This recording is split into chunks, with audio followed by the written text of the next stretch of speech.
Hi, welcome to TI solution. Zoho പ്രോജക്റ്റിൽ ഒരു new project add ചെയ്യുന്നത് എങ്ങനെയാണെന്ന് നോക്കാം. അതിനായിട്ട് സോഹോ പ്രോജക്റ്റ് ലോഗിൻ ചെയ്യുക. ഇവിടെ ലെഫ്റ്റ് സൈഡിൽ പ്രോജക്ട്സ് എന്ന പാനലിൽ പ്രോജക്ട്സ് എന്ന മൊഡ്യൂൾ കാണാം. പ്രോജക്ട്സ് എന്ന മൊഡ്യൂളിൽ നിന്ന് ന്യൂ പ്രോജക്റ്റ് സെലക്ട് ചെയ്യുക. ഇവിടെ നമുക്ക് ന്യൂ പ്രോജക്റ്റ് ടൈറ്റിൽ കൊടുക്കാം. ഫോർ എക്സാമ്പിൾ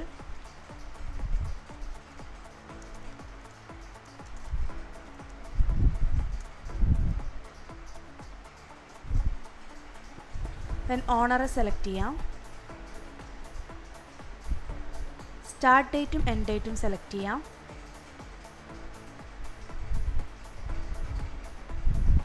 പ്രൊജക്റ്റുമായി റിലേറ്റ് ചെയ്തിട്ട് എനി ഡിസ്ക്രിപ്ഷൻ ഉണ്ടെങ്കിൽ നമുക്ക് ഡിസ്ക്രിപ്ഷൻ ബോക്സിൽ ആഡ് ചെയ്യാം.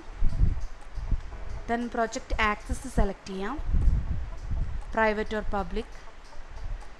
ഫൈനലി ആഡ് പ്രൊജക്റ്റ് കൊടുക്കാം. ഇങ്ങനെ സിമ്പിളായിട്ട് നമുക്കൊരു ന്യൂ പ്രോജക്ട്സ് ആഡ് ചെയ്യാം. Okay, thank you.